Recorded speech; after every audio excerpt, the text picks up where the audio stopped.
Adrienne woke feeling rested, a surprise after a night camping by herself. She had survived unharmed, with nothing between her and the wilderness but a thin sheet of nylon. She committed herself to making it work. She had lost so much time since breaking up with Sam and refused to add camping to the list of casualties. The couples they'd camped with before were hesitant to commit to a 3-person weekend getaway with her. Even the ones who had sided more with her seemed to be perennially booked. She'd asked individual friends to come along, but they all had reasons to say no. Jacqueline insisted she hated roughing it, despite Adrienne's attempts to convince her she had all the gear to make it luxurious. A huge tent, air mattresses, a propane stove to make coffee in the morning easy, and a veritable tank of bourbon. Para had been reading a book that didn't end well about women camping alone together. Mal kept committing and then backing out. Adrienne finally broke down and decided to go solo. She'd already booked her site at Summit Lake. She reviewed her Tupperware tote of supplies and added a roll of paper towels and a new bottle of bug spray. She went to the grocery store the day before and chopped vegetables and kneaded hamburger patties and packed everything into the cooler. To others, she wanted to appear strong, hiding any clues of the vulnerability to encourage them to accompany her, but she was incensed that she did have nerves about camping alone. How dare she be deprived of this? How dare she be kept from a night closer to nature, hearing all those sounds and smelling those smells, and feeling just slightly more like an animal who existed in a real, live world. It rejuvenated her. It powered her back up for work and the other mundanities required of her. Only one thing sparked the fear. Men. Bears or raccoons or spiders did not intimidate her. In fact, Adrienne often thought she'd be happiest if her death came in the form of an animal attack, a survival of the fittest that she couldn't disagree with. She could not stand, however, the idea of a man harming her in the woods. She took issue with the way it would be so inaccurately reflect the balance of power, the level of need and security of the parties involved. She had given so much to Sam, just to get him to go, just to be sure he would be okay without her. And still, she felt people's pity when she shared the news of the breakup, as though she were the victim, when, in fact, she'd been in charge. He was the one who untagged her from all the photographs on social media, unable to deal with the painful memories.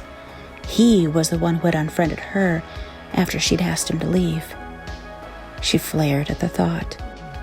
When she saw the pair of old hiking boots Sam had left behind in the basement, her first thought was to throw them away. Her second thought was to call him and tell him she'd left them on the front porch for him to pick up, eliminating any need for interaction. But that gave her an idea. She thought of how, after her grandfather died, her grandmother left all the bills in his name, so that if people looked at her mail, they wouldn't know she lived alone. If Adrienne took the boots with her and placed them outside the tent, anyone passing by would assume a man slept inside. If a human predator were looking for innocent prey, they'd think twice. The night before, she'd set up her tent first and built her fire second. She loved getting the fire going, had always made it her task even when Sam pretended mastery in the company of friends. She poured herself a bourbon in a tin cup, set out her food on the grate, and tended it with care. The sun had set by the time the meat had cooked through. She added logs to the heap and set marshmallows on fire. She took a selfie lit by the flames. She videoed the ooze of a s'more. She took a photo of the sky, disappointed at the dimness of the stars as they appeared on her phone screen. She had no service out here, but she would show off her solo camping skills on Sunday when she returned to civilization. Her site was near the latrine, and she watched as other campers made their final trips before settling in for the night. By the pairs of people and conversations overheard, she determined the campground to be occupied by couples and families. She wondered if she was being paranoid, but in the end, when the fire had withered, She set the boots outside the tent and zipped herself in. She read a magazine by lantern light on her air mattress with a final finger of liquor, popped a ZzzQuil, and fell asleep. In the morning, she made coffee. She loved the dewy chill, how her nose felt both runny and clear.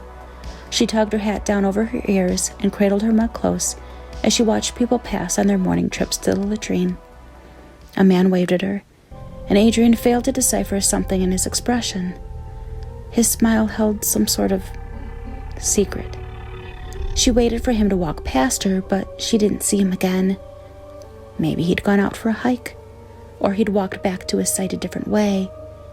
She thought about what she wanted to do that day, but couldn't get the man's smile out of her head. She'd booked the site for 2 nights, but she packed the tent up. She threw the tub of supplies in the cooler back in the car. She decided to leave the boots right where they were. Sam would buy a new pair, and Adrian wouldn't need them again. Something had changed, and despite the peaceful night, she knew she wouldn't be camping alone again.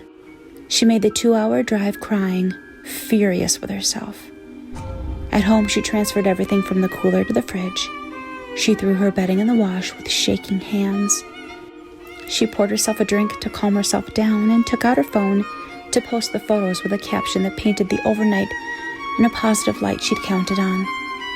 She opened her photos and understood.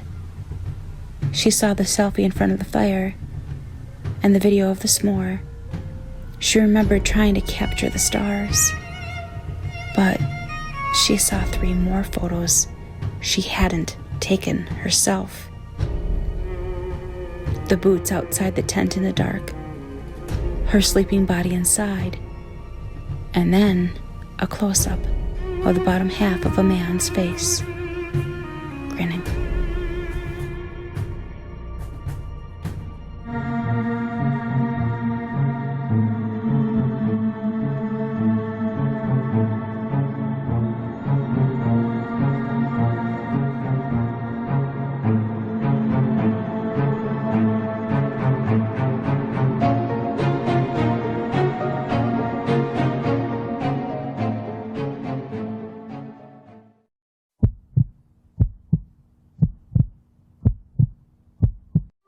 And now, a word from our sponsor. Do you like apples? Yeah. Yeah? Well, I go. Vanitas. How do you like them apples? Vanitas is a premium gaming peripheral brand geared toward developing high-performance products. We're currently working toward creating new, exciting, and unique products not currently found on the market. With quality to match its sleek and beautiful design, I can honestly say that my Vanitas mouse is the best that I've ever owned, and I'm looking forward to expanding my collection of Vanitas products. Vanitas ships internationally with extremely low international shipping costs, and shipping is free to the US and Canada.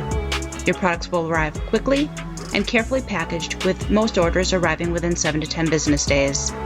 If you're looking to upgrade your setup in an affordable way without substituting looks, Vanitas is an optimal choice, and when you use code Pressstartmom at checkout, Vanitas is offering a 10% discount on your order. You'll be doing Mom a solid, and you'll be doing yourself a solid. Everyone wins. Thank you so much to Vanitas for sponsoring this video. Can you see me? Hello? Can you find me? I'm here. Behind you, look. Behind you. I'm behind you. I am right behind you. Don't be scared. I just want to play a game with you. Hey, don't you run away. Please stay.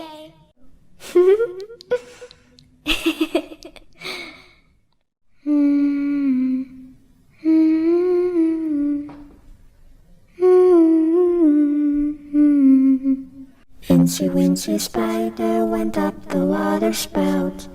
Down came the rain and washed the spider out.